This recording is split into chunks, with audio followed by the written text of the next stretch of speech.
In this video, I will compare 5 computers in 5 different price ranges.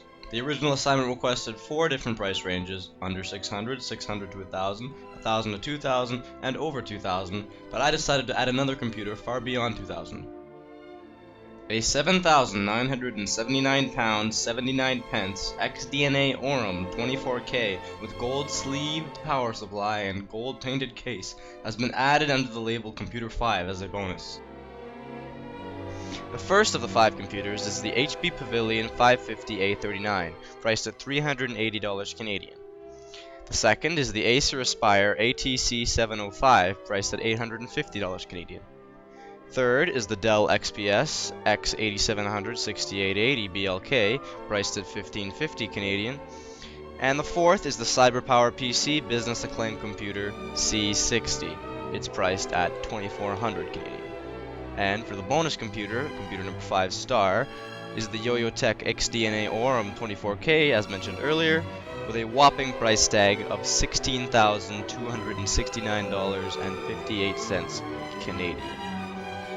Alright, so I got a very detailed spec sheet here of all the computers, comparing each of their processors, their RAM, their graphics card, their power supplies, just about everything that you could consider when buying a computer. And I'm not going to go over every single one in this video, but I'm just going to give you the rundown on each of the little individual sections of the computer that you may find important to you. The detailed spec sheet that I was referring to, that is basically a series of tables along with a couple little paragraphs underneath explaining why certain people would want these type of features, or why certain features would be obsolete for certain users. That should be available on Google Drive. If you want to check it out and read in detail on certain things, that's where you go. So the first section that I'm going to cover is the case or chassis on the exterior of the computer, as many people wonder whether or not the case really matters that much. Outside of appearance, which is completely personal preference, the smaller computers do tend to be a lot more rugged, durable, and portable, of course, in their design. But it does mean that you are less likely to be able to upgrade them on the inside, and they are usually the computers that carry APUs, which we'll talk about later on. The larger ones do have a lot more empty space for you to put in new hard drives, SSDs, and the motherboards do tend to be a bit larger on those types of models, so you can upgrade your RAM and processor usually on those. So the second section I'm going to cover is RAM, which stands for Random Access Memory. This part of the computer is responsible for temporarily storing data and instructions on how to process the data in preparation to send to the CPU to read, send to the peripherals, or to write to the hard drive. So, of course, you want to make sure that you have quite a bit of RAM in order to run quite a bit of programs if you do plan to do so. So, the amount of RAM that you're going to want to have depends completely on the type of user that you are.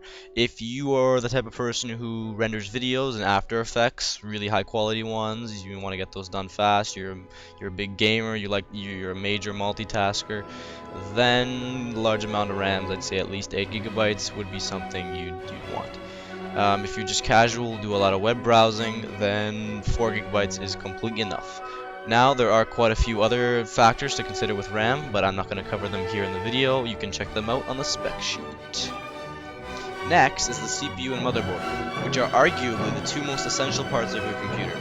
The motherboard acting as a hub in which all components are connected, and the CPU, which stands for Central Processing Unit, in which the motherboard houses, being responsible for carrying out almost all your computer's calculations.